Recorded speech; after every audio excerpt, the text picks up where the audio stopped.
Welcome back sa ating mga balitang basketball.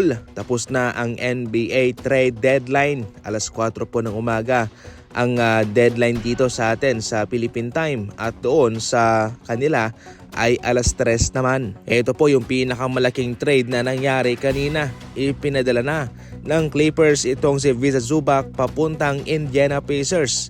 Bilang kapalit ay nakuha naman dito ng Clippers sina Bennedict Mathurin, Isaiah Jackson at 2 first round pick at isang second round pick.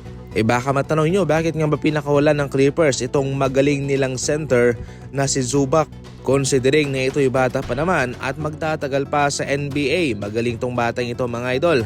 Well, isinilang-alang ng Clippers yung kanilang hinaharap at kanilang tinake advantage itong kataasan ng value ni Zubac. Kaya nga sila ay nakapag-demand ng 2 first round pick at isang second round pick. Subali ngayon ang kanilang gagamitin sa kanilang center rotation ay sina Isaiah Jackson na nanggaling sa Pacers at yung kanilang mga veterano na sina Brook Lopez at si John Collins. Ang kanilang pag-trade kay James Harden papuntang Cavaliers ay nag-meet siya ng pag-full rebuild. Well, totally, marami pang mga veteranong natitira sa kanilang kupunan. And guess what mga idol, hindi po yan magtatagal kung saan magre-rebuild sila. Lahat yan ay babalasahin ng Clippers. Siyempre sa kabilang banda naman ay nakahanap na ng long-term big man itong Indiana Pacers na siyang papalit talaga kay Miles Turner. Kahit na ito lang po yung ginawang trade ng Lakers, napakasolido ng kanilang nakuhang shooter.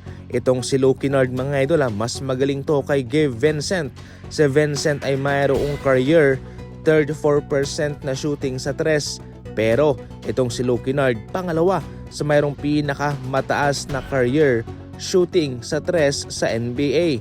Mayroon siyang 44.2% na shooting. Sa season na ito mga idol, meron siyang 49% na shooting sa 3 at nag-average ng 8 points bawat laban. Hindi po kalakihan ang kanyang numerong kinakamada pero okay lang yan sapagkat role player po siya. Kaya okay lang yan sapagkat yung kanyang papel ay magpaulan ng 3 tumulong kay Luka Doncic at kay LeBron sa season na ito. Kaya napakasolido rito mga idol ng kanilang nakuha. Sa ngayon, ang kanilang problema naman dito ay improve yung kanilang depensa.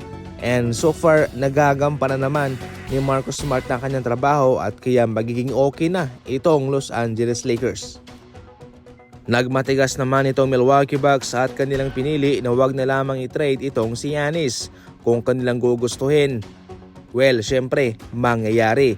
Pero dahil nga ayaw nila, hindi nila i-trade. So bali sa offseason na lang, pag-iisipan pa ng Milwaukee Bucks kung ano ang kanilang totoong gagawin kay Giannis. Kung sakaling hindi pipirma ng extension itong si Giannis sa kanila, yun na po isang malaking hudyat na ayaw talaga ni Giannis na maglaro na sa kanila. In which kailangan po nilang i-trade ito kaagad sapagkat ito'y magiging free agent at wala silang makukuhang kapalit kung kanilang paabutin pa na ito'y papasok sa free agency. Masyadong obsessed itong Milwaukee Bucks kay Giannis despite na magaganda ang mga offer ng Minnesota at ng Golden State Warriors para sa kanya. Para sa mga NBA Fast Break balita, tumutok lang palagi and as always, thank you for watching.